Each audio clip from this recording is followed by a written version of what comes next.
You're listening to the AfterBuzz TV network, now the largest new media platform on the web, and your #1 source for after-show entertainment. Very good, King Johnson.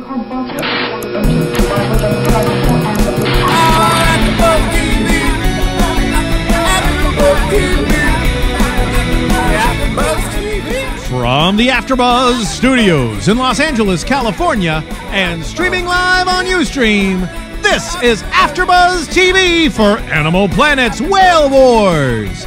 We'll break down tonight's episode and get you all the latest Whale Wars news and gossip.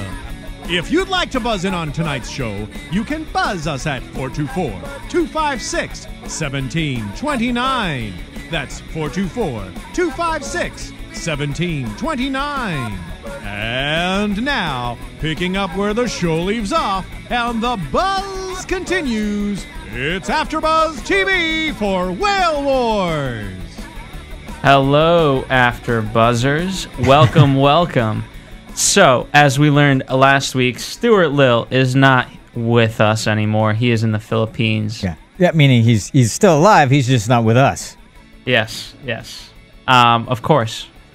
And Michelle, let's give a quick plug to Michelle. Absolutely. And she cannot be here with us today because she had LASIK eye surgery. So unfortunately, she is in much pain. So yes. And we look forward to seeing her next, and we look forward to her seeing us better. Yes, of course. Absolutely. And so we hope she heals well and quickly and in little pain. Yes. Well, send her well wishes to info@afterbuzztv.com. She will greatly appreciate it. And one thing I definitely know she will appreciate, John, what do you think I'm going to say? To go to her website and buy her CD. Yes, that is most certainly. Hey, and okay, so if I may say, because I just recently listened to her album. This is a really good album. I mean, she's got really thoughtful songs. She's got a soulful voice. It was very enjoyable. And Ben, you saw her live, right? You saw her in Pasadena the other day. I did see her live. And you enjoyed that concert, right? Yeah, she was very good. Very good. So do yourself a favor. Go to MichelleMacedo.com, buy the album, enjoy yourself because you'll really like this album when you I'm sorry, enjoy the album. You'll really be happy that you did. Yes, indeed. And so speaking of Ben, by the way, Ben is our replacement tonight for Michelle. Absolutely. And I'm actually also replacing the reason why I sound different for those of you on podcast and for those of you on video who can't see me. It's because DJ Jesse is DJing tonight. Yes. Another one of the family out there. Yes. And so tonight I'm in the booth and not on the floor. So it's going to be interesting. If you notice some differences in the video switching, don't mind me. I'm trying to host. He's trying to host and switch at the same time. So he'll be the omnipotent voice speaking from on high. You won't actually see him. You'll only hear him. But he is the man behind the curtain running all the things. Exactly. And the good news is we are back on iTunes. You know, I know we've kind of been promoting this, but if you're just tuning in for the first time to Whale Wars because you're such a huge fan, we do want to let you know that we have been off for a while. It's actually because we had too many downloads and we couldn't handle the bandwidth. Now we can. We crashed everything because we were becoming too popular. Exactly. And so for that, we want to thank you. Yes, absolutely. Thank you for your support. Thank you for your interest, and we hope to keep bringing you really good content. Intel? Yeah, content. Intel? Okay, Intel. Yeah. There you go. I don't know. What does Intel even mean? You got me. But yes, and so speaking of Ben real quick, Ben, this is his first time ever watching Whale Wars. That seems to be a pattern for most people with Whale Wars. Yeah. I get them addicted. That's the way it works with me. But you know what? A, it's one of those shows that you don't need to have seen the rest of the seasons or even any other episodes. And B, it's actually a fun thing that we do here at AfterBuzz. A, we like when our hosts introduce other hosts to shows that they may not have heard of, may not have seen, may not have taken an interest in because for whatever reason, and then you get to bring them in and have their input. And, you know, for instance, Ben, you've never seen the show. We didn't really tell you too much about it. We just kind of threw you in. And what was your impression of it? Did you enjoy it? Was it interesting to you? Yeah, I enjoyed it a lot. I thought it was a lot of fun. It was interesting, and it just kept me wanting to watch. Right, and something you'd never seen before, right? You didn't know this was taking place or what this stuff had even occurred, right? Yeah, Yeah, So I you didn't know found- yeah. about any of that. And doesn't it make you want to be out in a ship in the Antarctic? Doesn't it? No. Maybe not so much. Yeah, I huh? enjoy Especially my during the Southern storm. California weather. There you go. Exactly. That's one of the things he commented on as we were watching all the water freeze to the boat, the ship. Excuse me. We both were going, "Oh my God, I like the Southern California weather."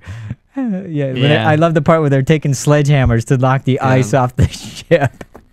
Yes, was indeed. nice. Well, let's start there. I mean, I didn't expect it to be this sort of episode just about, obviously the rescue, and that's fine Yeah. that they made it that way. Yeah. But I also like how they handled the rest of, quote, the plot lines in Yeah. regard of the good. Yeah, Gojira! yeah, exactly. I mean, a complete departure from what we've been seeing this season, especially, and I'm assuming all seasons. But they had the emergency beacon go out because the ship was in trouble, and so they were asked by the New Zealand, for lack of a better term, New Zealand Coast Guard to help in their search. And of course, maritime law would require you to, and of course, so they had to break off their search of the whalers and the processing ship to go search and rescue for these ship that was in trouble. So that's where we find them as they open up the show, and they take off. They take off to go help. They do, and also they solve the Bob Barker nicely in the regard of they're following blah blah, and it's just a waiting game. Great, so we've signed off on the rest of the two. Exactly. Now we just Gojira's follow. to port, to get the things fixed, which is great. I mean, it's almost like they wrote it. Okay, while you're at port, we'll go do a search and rescue thing. So that was kind of Exactly. nice. So I liked that it was a complete departure. But I thought this was interesting because this was pretty tension filled for me. It was. Yeah. I think it was kind of a more full story. Now, Ben, initially the worry, and John had this worry, and I actually had this worry myself, was the fact that Paul Watson doesn't necessarily care for human beings. No, and especially, you sign up to go here, and so why... He cares more for the whales.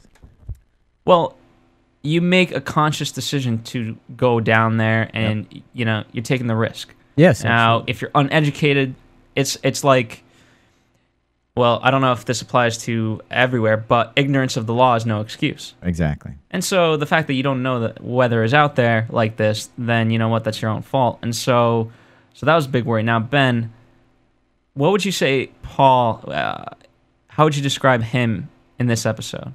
Because this is very unlike him, by the way. So you don't have an experience of him from because you have never seen the show. So Paul is the captain, obviously. So what was your impression of the guy? What did you think about him? I thought he seemed very determined to get these guys. He seemed like he really was focused on saving these Norwegians and protecting them.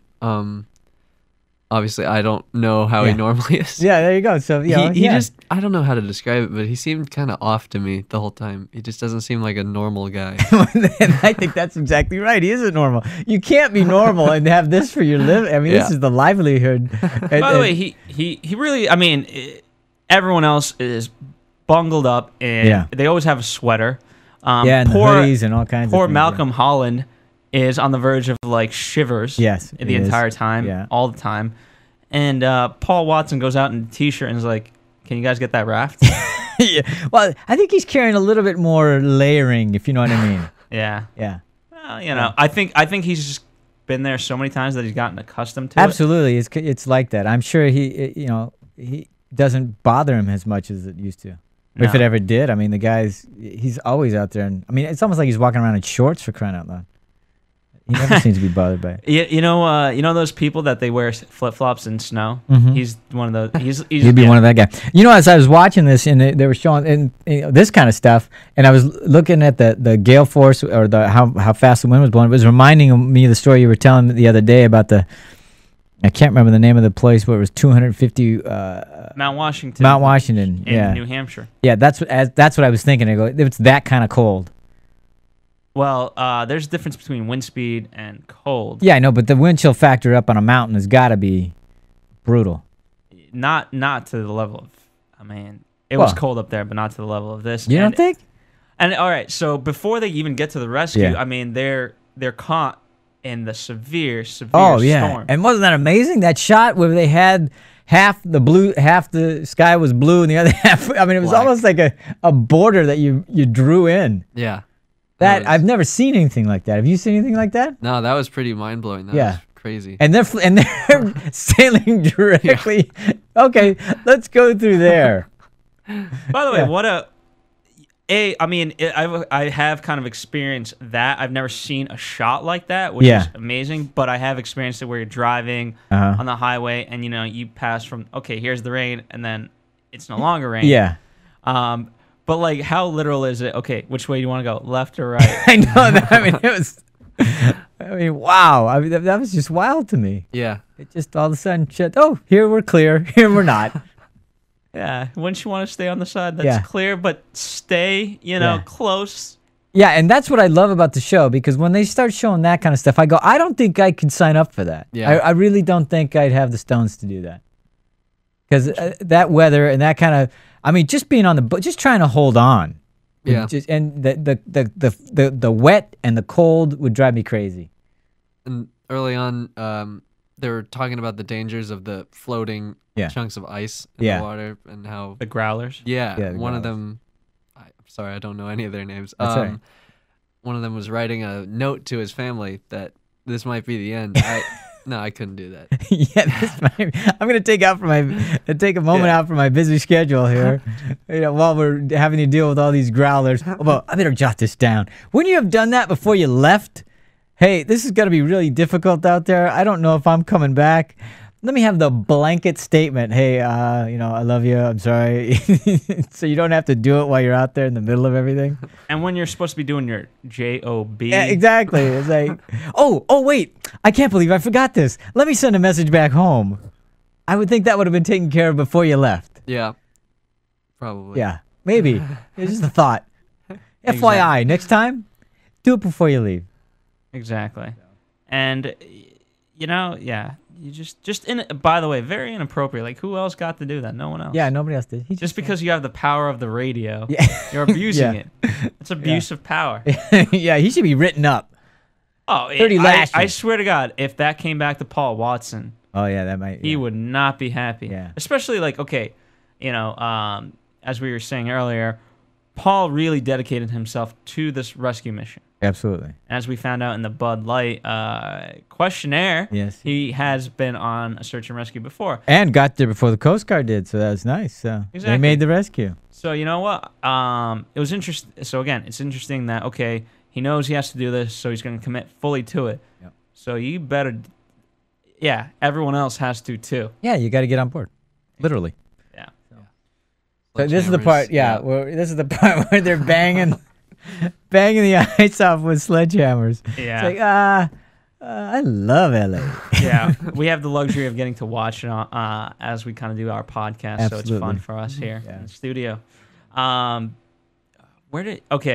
And then finally, so Chris Altman kind of deploys the helicopter. Absolutely, which is this is a great use of the cutting back and forth between the Steve Irwin, the Gojira, the Bob Barker, and then we're up in the helicopter. I always like when they got everything going, because then it's interesting. And man, I can't imagine. And again, it was really hard. I'm glad they brought the maps up, but it's still difficult to understand the terrain in terms of its scope.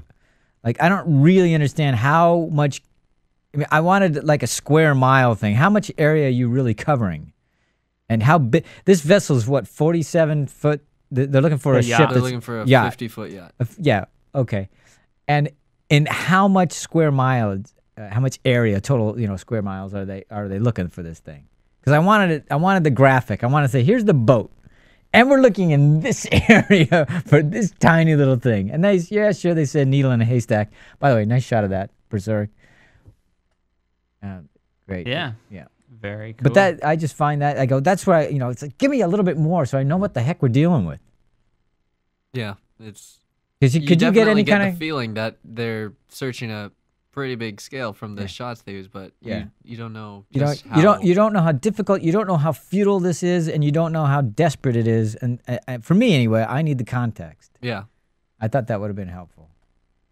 Because they do such a good job with the other stuff. Okay, the New Zealand Navy boat came here. Too many rough waters. They went back. This is where the beacon came from. I'm getting all that, but I don't. Is that 2 miles? Is that 5 miles? Is it 20? How big is that area? Yeah. By the way, can we speak about the New Zealand Navy? Yeah. Come on. They turn away. They turn back. Well, not only that, and then And the Steve Irwin goes right in. You didn't think it was smart to tell them, okay, yeah, we lost. Yeah, like, exactly. Give them all the information. Yeah, we lost 3 lifeboats, by the way. So if you find those are ours. Spoiler alert. At least have Spoiler alert, exactly. have the dignity to, okay, yeah, we pussied out. So you know what? At the very least, we'll give you all the information that we had, and we know of. Crucial bit of information, I think, that they left out there. Yeah, well, But now because I saw the ocean and the sea and the turmoil that it was under when the Steve Irwin got into it, I want to know how bad it was to get the New Zealand Navy to turn around. That must have been messed up. And they lost something, right? Didn't they, beyond the boats? Didn't they have damage to their ship, their vessel, or whatever? And that's why they had to turn back. Isn't that what you heard? I'm not sure if they were talking about the Navy. I think they were. I think they said parts of the boat were flying off. Yeah, that's what I think, and I think that's what I mean. What it was what is kind of that? unclear. It was I Yeah. don't know. If it was that bad, I mean, we saw how bad it was with the Steve Irwin. I mean, how bad does that have to be? I mean, that's crazy. Yeah, that's pretty nuts. Man, Wow. I don't know that I could. I just you can't do anything. You just got to ride it out. Yeah. It's like, oh You're well, kind of helpless. yeah, Just like nature decides what's gonna happen. To exactly. you. You're at the whim of that. By the way, I still got to say, you know what? As they're going through the rough waves of the storm before they kind of backtracking before they deploy Chris Altman, Yeah. don't you just wish you didn't have cups, or at least cups that have lids on? Like, come on, We're back you're on to a that. boat, Yeah. but like, Yeah. seriously. No, I'm with you. It's just we said this. This is one of the first things we talked John? about this okay, season. for the video, or Ben and John, you both can do this. Take your AfterBuzz mugs, Okay. hold them up, Yes. okay, right? Okay. And now, just tip them. Just continue. No, like tip them sideways. And if you spill a little water, it's okay. It's okay. It's okay. It's okay. Keep going. Keep going. Keep going. No one's spilling. Okay, you guys can stop. Okay, wonderful. So yeah, right. That's all it took to spill some damn water. Yep. Now Yeah. imagine if you're getting shook. Yeah, I know. You're going through 50-foot swells. It's Yeah. not like it's okay. Yeah, we're going to the Antarctic. There may be some bad weather. No, there's always There's bad gonna weather. be bad weather. Yeah. Yeah. Why isn't it mandatory that they all have sippy cups? Exactly. And shouldn't they be like magnetized or something so that you put them down on the metal thing and they don't go anywhere? They don't slide all around. They don't slosh everywhere. John, we may have to go down during the off season, which is probably now. Yeah. And kind of redesign the ship. Maybe this is what will be our donation to them. Can I have a magnetized sippy? Yes, magnetized sippy cups. Well, it's not even that, and also the counter should have bumpers. I think some of them do, but I know most of them don't. But I know a lot of ships that are built that way. I used to work on ships and boats and stuff like that. But I don't know why these guys don't come equipped with that. Yeah, I don't know. Crazy. Does it cost more money? Yeah, but anyway, I Yeah. hate to be that way. Yeah, but but- I just a thing I nitpick every week, and I'm sorry. well, but it because just you see it angers every me. week, it just drives me crazy. You know, I mean, they have the shelves on these things. I mean, like if there's a drawer on it, you can't just open the drawer because they would fly out at all point. You have to lift up, and there's all these little things that you have to deal with on a ship that they prepare for. You'd think they'd prepare for that. Exactly. They never do. So what are you gonna do? I don't know. I don't know. But anyway, so Chris is out searching, and By helicopter, of course. what do we know what an ELT is? Just question for you. Emergency something transmission, but I can't remember what the L was. Okay. Well, anyways, Should we just start saying words that begin with L Oh, until we find one that locator, sounds location. I emergency don't know. location transmission. I don't know. All right. Something. Well, you know, Well, I whatever. that's for my own curiosity and, Yeah. and for the fans. But Hey Jesse, look that. Oh, never oh, mind. Jesse's not here. F you, Jesse. Just kidding. Good luck at your DJ gig. Yeah, there you go. So yeah, what's his name? Chris. Yeah. Yeah. Chris is out looking. And there, in the beginning there was somebody else in the helicopter with him. Was that just the camera op? No. That he usually carries two people. Oh, was it? Okay. Because they barely showed him, the other person. They only showed. Well, because Chris. yeah, they didn't show the other person, but I think when you're obviously he's kind of doing the search. The search and rescue. Yeah, I So was it's gonna good to say have they two gotta eyes. have another person in there just because it's hard enough just to fly the damn thing and then to And look. I don't know if he has that always, but I mean, if you're looking for a ship, it's a little bigger than just one body. Exactly. So, and that's right at the time where they do find the first life raft, Yeah, exactly. Which ends up being, of course, the Navy's. the Navy's. Yeah. But when I saw it the first time and they were showing, I'm going. Again, I don't know too much about being on ships. I only know how to work on them. I don't really sail. But I saw that thing and I go, that's an awfully big life raft. For it's big. Yeah, and it's black. And and then that was the other thing. I go, why black? What the heck? And I didn't even think about the Navy. Well, you'd think the Navy would have told them. Yeah, like, exactly. We lost 3 life rafts. Exactly. But I'm going, that can't be. Why would they have such a big life raft? And why is it black? That's just like the dumbest thing in the world. We don't want to be seen. But once we learn that it's from the Navy, you do get that. And this guy, poor guy, man, this guy, he really took it hard, the whole thing. He gets pretty emotional. Yeah, and I thought they did a really good job. This is the first time where he actually got the emotion out of people. Not that the other things aren't emotional and stuff, What? but Because they don't care about the whales? well, Come on. this is the first time they're really showing it. I mean, the Yeah. other ones they care about the whales, but their care is through their commitment and their determination. You don't really see it through their emotion. Mm-hmm. So, but this is These are obviously people with families, so it's yeah, gonna get more emotion out of that. yeah, exactly. And I thought they did a good job of actually allowing us into that, which I thought was good for this episode.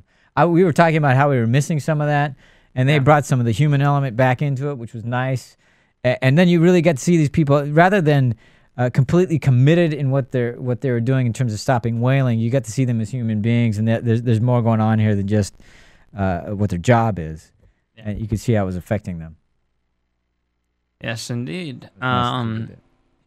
And I like they really, I don't know, at least for me, they played it nice in terms of pacing, where it was constant. Like, okay, we can't give up hope. We can't give up hope no matter what. Obviously, there's all these bad things of Chris wasn't really getting anything.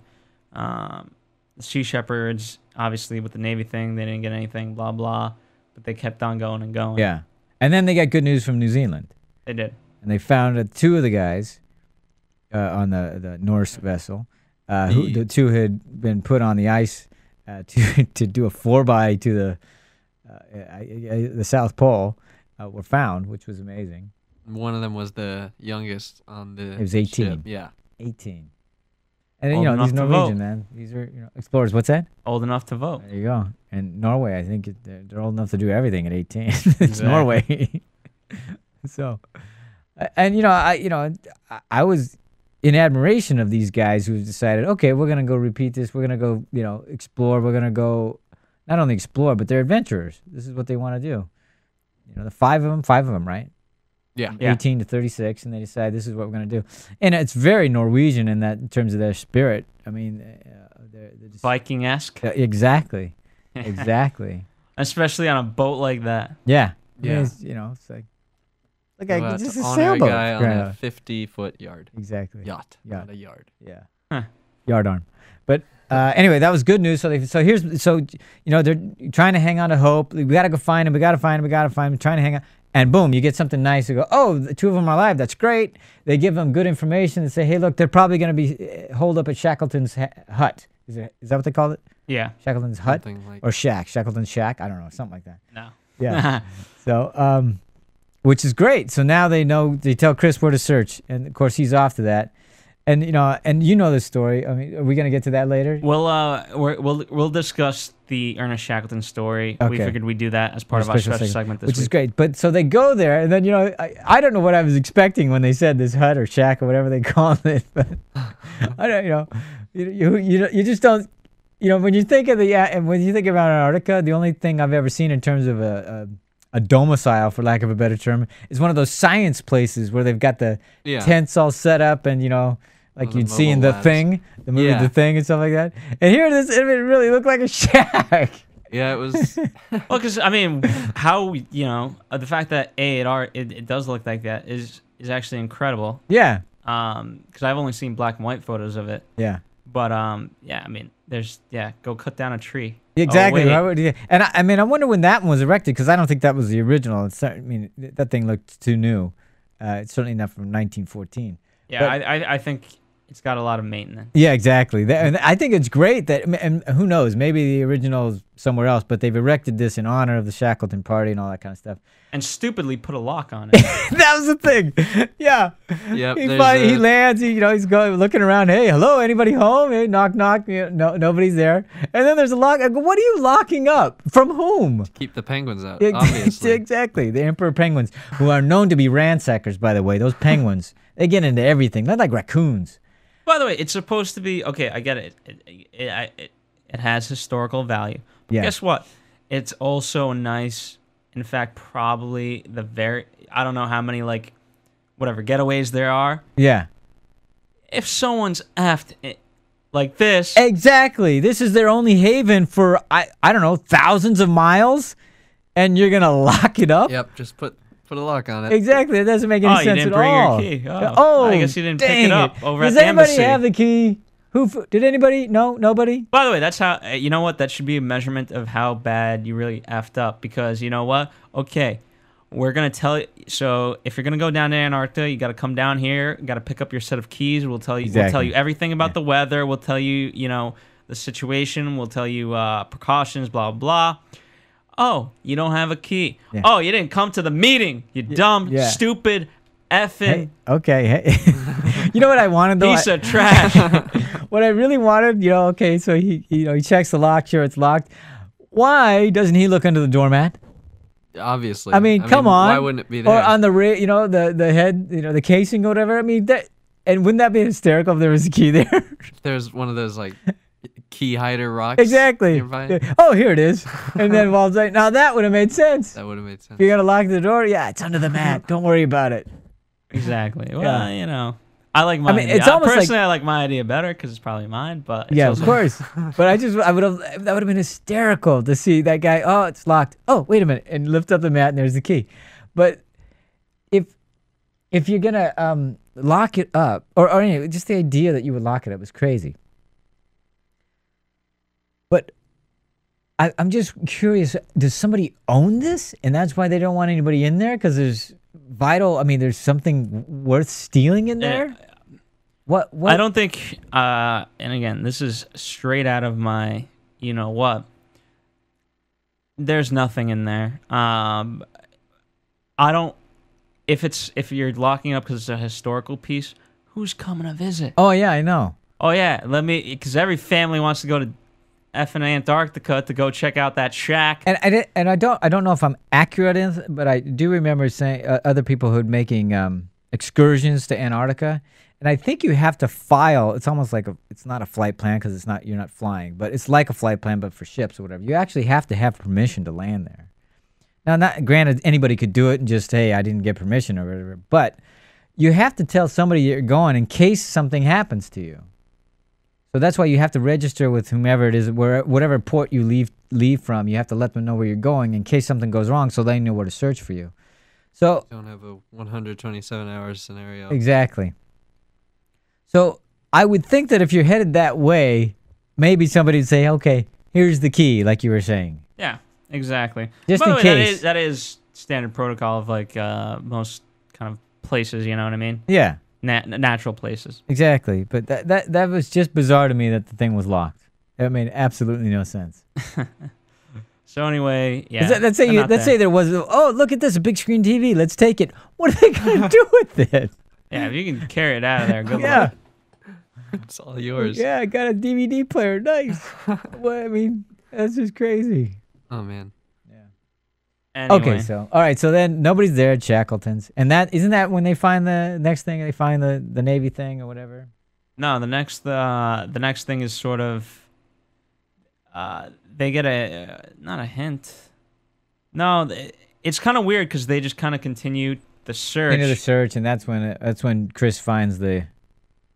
Yeah, Chris sees something. Chris, sees something in the water. And I thought that was nice too, because I was really rooting for him. Like, who knows? If it's just a human drama. Maybe it's my own sense of empathy.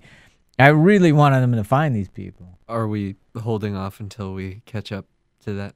Nah, Nah, you can say whatever you want. Say whatever, you know. 'cause, And this you is know, just for the bat. Like this. this is Doesn't for matter. anybody who's watching. Yeah.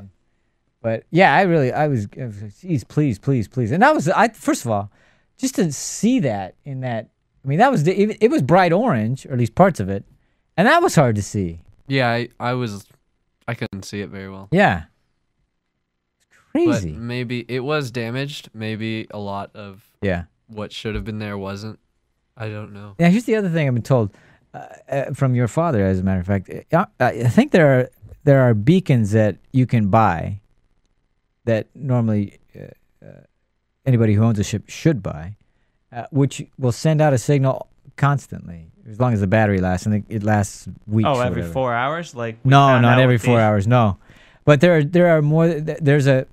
There's a version you can buy that lasts an hour or something like that, and then there's a version, obviously a much more expensive one that sends out a stronger signal for longer, and nobody buys it because I'm never gonna need it.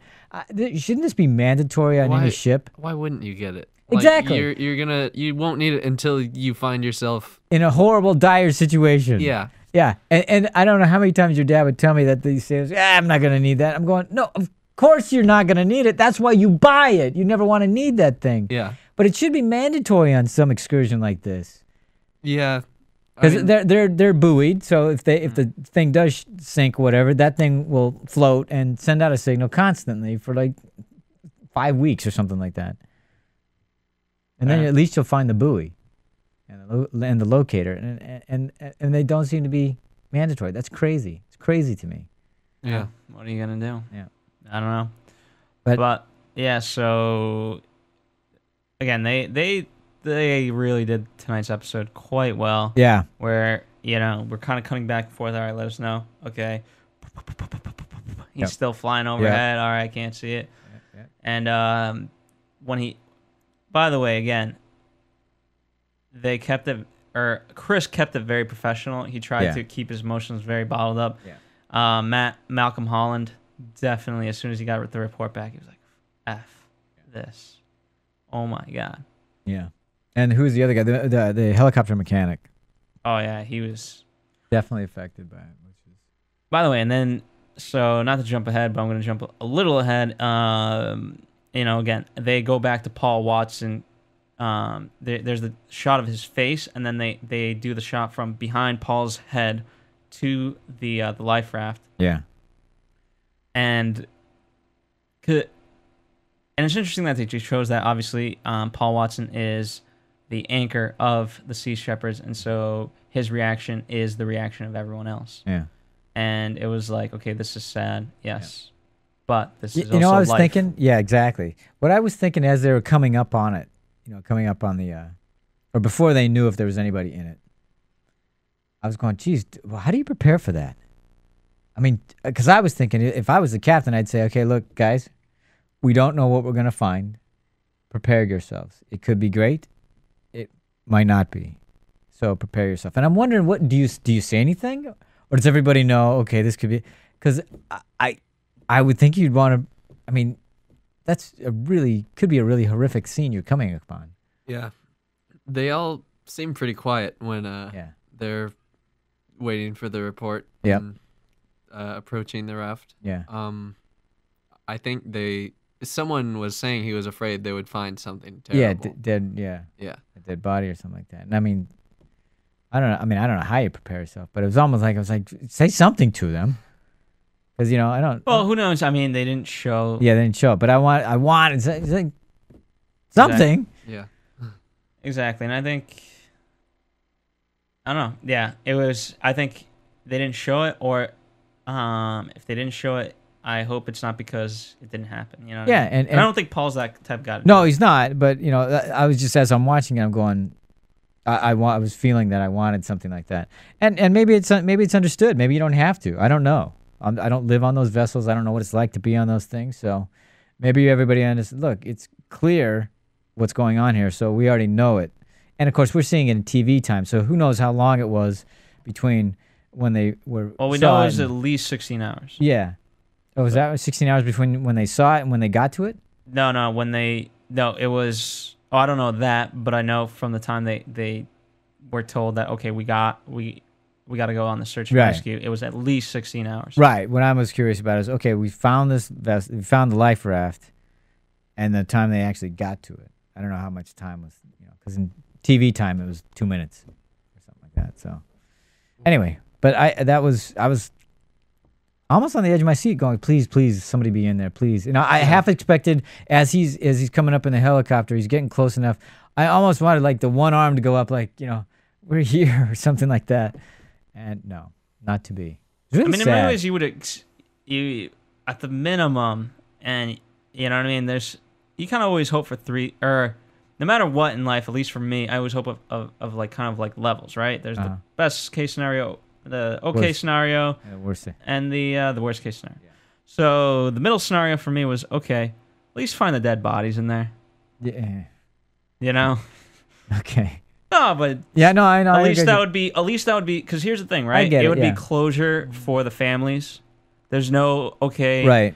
Did they really die? Did we just give up on the search? No, their bodies have been found. They are dead. Yeah. They can be buried properly, etc. And you would know, okay, because as little solace as this might be, you could know, okay, they died of exposure, and not of being eaten by shark or whatever the heck could have happened to them. I mean. Exactly. That. So those unanswered questions could be answered. Exactly, and that's what kills. Again, that's what kills families. Really. Yeah. Is not knowing. Yeah. So very sad episode. Ben, any last thoughts before we go to commercial on your first episode of Whale Wars? Quite possibly the saddest in the history of Whale Wars. It was sad. It was sad, but a well done episode, though. I thought. Yeah, I enjoyed it. Yeah. I do think we need to do a podcast on hillbilly hand fishing. That's all right. Okay. That is a great suggestion. It will be noted. But what do you guys say? Should we go to commercial? Absolutely. All right, let's go to commercial. Want to find out what the AfterBuzz is about? Janice is a drama queen. This is the divide that is going to carry the series. Give us a call. 424-256-1729. 424-256-1729. It's television, and they want it to be as dramatic as possible. I mean, it's Shakespearean. You never know what goes on behind closed doors. Find out why AfterBuzz TV is the #1 source for after-show content. Now, in the eyes of Jimmy, Nucky is a villain. 424-256-1729. 424-256-1729. I mean, who would you guys rather hear that from? Your husband or your best friend? The wig will come out. When the TV show is over, get your AfterBuzz on. There it is. Yes, indeed. World is a vampire. We love our song. That's true. Ben, you know who does this, right? Smashing Pumpkins. That's right. Ben knows everything. I'm all knowing. He better. He's the new intern at AfterBuzz That's TV. right. Here's to Ben. Congratulations on your AfterBuzz first. TV exclusive. You got your own exclusive. Sweet. All right. So, I bet John. Yeah. John knew about the Ernest Shackleton story. Yes. I actually knew about it too, and so I've asked him, would you like to speak about it? Yes. Okay. We're gonna score it. We All right. are. So Ernest Shackleton, back in 1914. So By the way, almost hold on. 100 years. Let's give him a plug. I mean, he deserves it. Absolutely. I mean, well, hold on. Oh, absolutely. Ernest Shackleton. This is a great read, a great story. If you don't know anything about it, do yourself a favor, pick it up. And by the way, yeah. So what I will say, there's a lot of books about Ernest Shackleton. Absolutely. This is the only book by. Yeah. Okay. So, and for those of you who don't know, it's called The Endurance Expedition by Ernest Shackleton. Now, he was an explorer in 1914, so almost 100 years ago. He was a 28 crew members, or 28 total. So they decide they're going to go to the South Pole, and they get to the ice flow, and at some point the ice flow starts to converge on them, meaning it starts the weather changes, and it starts to basically they're right in the middle of the ice flow. It starts to refreeze and starts to crush the hull of the boat because the ice freezes, and so instead of sailing through the water, they're now just basically being crushed by the ice that's forming. and it almost crushed the hull to the point that it sank it, but it didn't because the ice formed around it and basically held it afloat. So he decides to take a portion of his crew, I think 10 members or something like that, Phil? Something like that. It's something like that. Yes. It says basically half. I think it's maybe so half or something. So and he 10 says, or okay, 11. here's what we're going to do. You guys stay here while we go get help, and we'll come back for you. And the only part I know other than that is they only make it halfway, or they get somewhere, and they have to turn back or something like that. No, all right. I don't know the whole thing. I forget what happens exactly, and you can do a quick Wikipedia search. Yeah. I'm on Wikipedia right now, but I can't quite read it. And Okay, you read it, and I'll tell the rest of it that I know, and then you fill in with the parts that I miss. The point of it is this. So he takes a portion of his crew. They can't do what they need to do. They come back or something of that nature. Then they have to go out again, but this time he takes a smaller crew with him to leave. Anyway, the whole process takes a year, meaning from the time they get caught to the time he actually gets back and rescues everybody, because everybody survived, and they survived by staying on the boat or very near it, because for a while they could stay on the boat because it was held up by the ice flow and everything like that.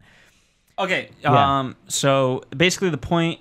So half the crew stayed at the what is it, the ship, and so then the point was to get to South Georgia. South Georgia, right.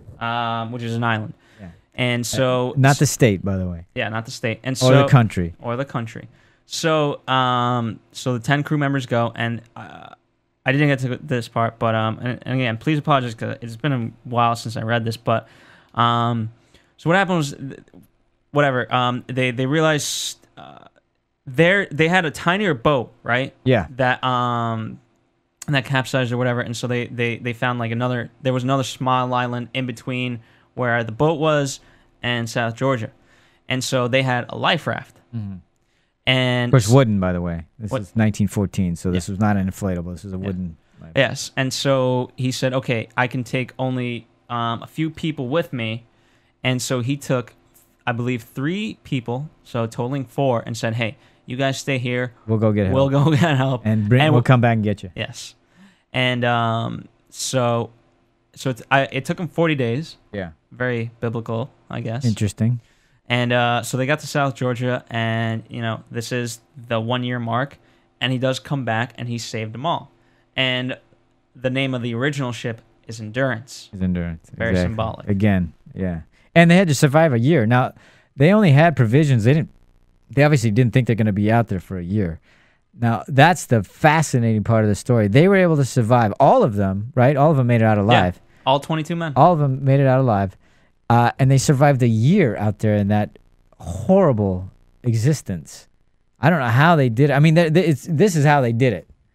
It's all in there. I mean, seriously, I can't even imagine being out there for 2 weeks.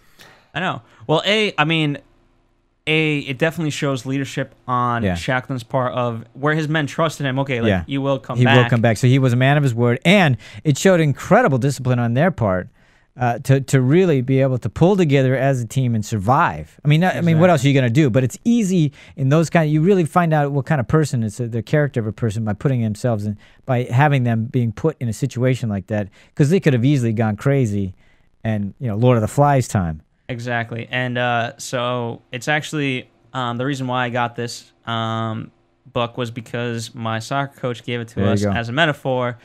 And it's a great metaphor. I think it should be used for a lot of sports teams. There you go. Zoom in there, buddy. You got it.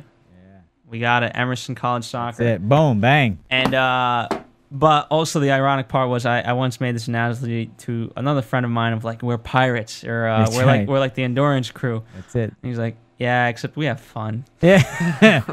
Okay, so why are we going on about? Well, okay, the place where Chris landed and the shack.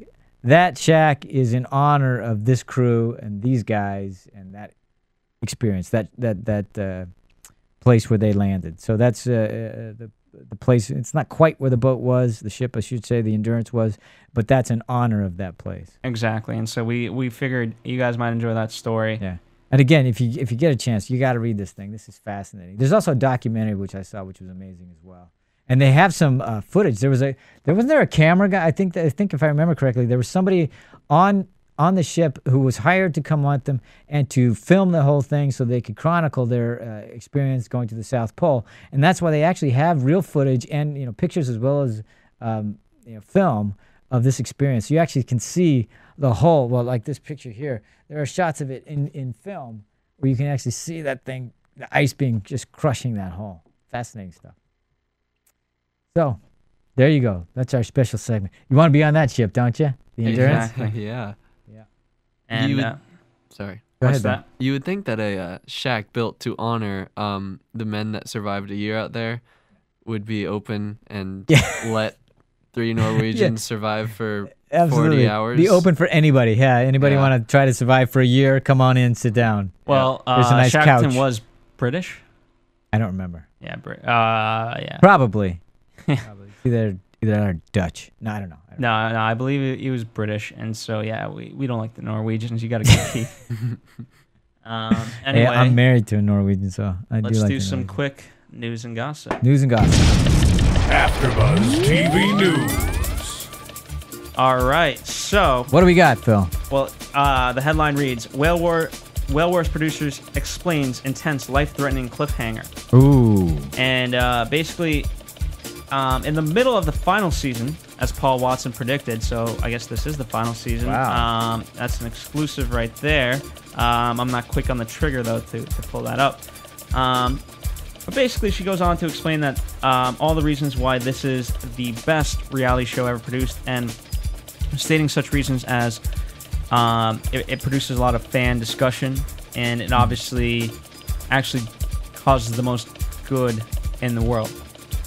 Unlike the Jersey Shore. She doesn't say that. Well, yeah, but I mean, most reality TV is not there for the good of the world. They have no interest in that. Exactly. So, although she's kind of skewing the truth, or what would you say? Misdirection. A little hyperbole. Hey, hyperbole. Yeah, there you go. So, but regardless, so yeah, that's all I got. Yeah. Check the article out. You can go on IMDb News for Whale Wars, and it's on there. There's not a lot of we don't usually do news for Whale Wars because there really isn't that much. No. So, and any news that we would get about it is usually months late. Exactly. Anyway, so it's actually real stuff happening out there. That is the news and gossip for the week of what's today? July 15th. That's it. Today's the 15th of 2011. Armageddon. First day of Carmageddon. That's right. Ooh, predictions. And now, your AfterBuzz TV predictions. Well, so, by the way, I hate how they kind of do the previews throughout the episode, especially in this very heartfelt episode. Yeah, it was kind of, I don't know, it kind of ruined that part of it for me. It's like, stop touting next week, man. Stick with what you got here. Exactly, and especially, like, you had the status one, and then next week, obviously, the first thing we're kind of dialed into. Celebration. Yeah, we got the Nishan Maru. So we found the processing ship. We did, and that's what we've been after all along. Exactly. For I wonder weeks, what happens months. what happens to the refueling ship. I'm curious about that. Yeah, and is that how they found him? I don't know. No, it was I believe through the helicopter search. The one that we were just having? No. Oh, okay. I don't know. From the shots, it looks like it's Chris Altman sees it. So we'll find out. And then the big thing is the Japanese don't care about the ice anymore. They're in full force. Exactly, going right through the ice flow. And a decision must be made, which is... Well, follow them, for crying out loud. They've already broken up the ice. Yeah. It's always... by the way, Ben, the show, one of its biggest conflicts always just turns out to be, all right, we got to deal with the ice. Exactly. And that can either be boring or it can be exciting. In this case, it'll probably be exciting because they're following someone. I really want to see them do Well, remember tactics. the first time that we this season when they were dealing with the ice, it hit the hull and they started spewing water. Yeah, they did. Was it water or did they have a gas line break or something? I can't remember what it was. No, it was fuel line was probably. Yeah. And they had to pump that out and stuff. So that was pretty bad. That's where the guy hit his head. His blood coming out of his head and everything. Yeah. So it's going to be some nasty stuff. But you know what? I got to say, I really want, okay, they can't let the ship get away, right? No. Yep. So board up, get the speedboats. That's it. And especially get the helicopter loaded up with as many mother effing people and go commandeer that boat. Go commandeer. Well, I mean, those boats aren't going to do too much in the ice flow. Maybe that's why they head into the ice flow. Because those small boats aren't going to make it in that ice flow. Oh, most certainly not. Yeah. So this will be interesting to see what they do. Exactly. I predict this will happen. There'll be a lot of celebration, and then right after that, they'll be like, oh, there'll be a letdown. Oh, yeah? You think so? It always happens. You know, we always get, oh, damn. What now? All right. We'll see. So, Ben, would you watch it again? I would. I enjoyed it. Okay, good. Would you recommend it? I would. Okay. There you go. Whale Wars. All right. Rousing. Well recommended to everyone. So for those of you listening, you are most certainly not converted. But at the very least, you know you are not crazy. And hey, once again, thank you for tuning in. Absolutely. We are AfterBuzz TV. We are here for you. Michelle will be back. But we are glad we had Ben. And we got to get Stu to call in. In honor of Stu, I will go. Okay. That's Stuart Little, everybody. Anyways, thank you. Thank you very much. Goodbye. From producers Kevin Undergaro and Phil Svitek, engineer DJ Jesse Janity, and the entire AfterBuzz TV staff, we would like to thank you for listening to the AfterBuzz TV network. If you have questions or comments, be sure to buzz us at info@AfterBuzzTV.com. And you can find us on Facebook or follow us on Twitter by searching for AfterBuzz TV. Buzz you later. The views expressed herein are those of the hosts only and do not necessarily reflect the views of AfterBuzz TV or its owners or principals.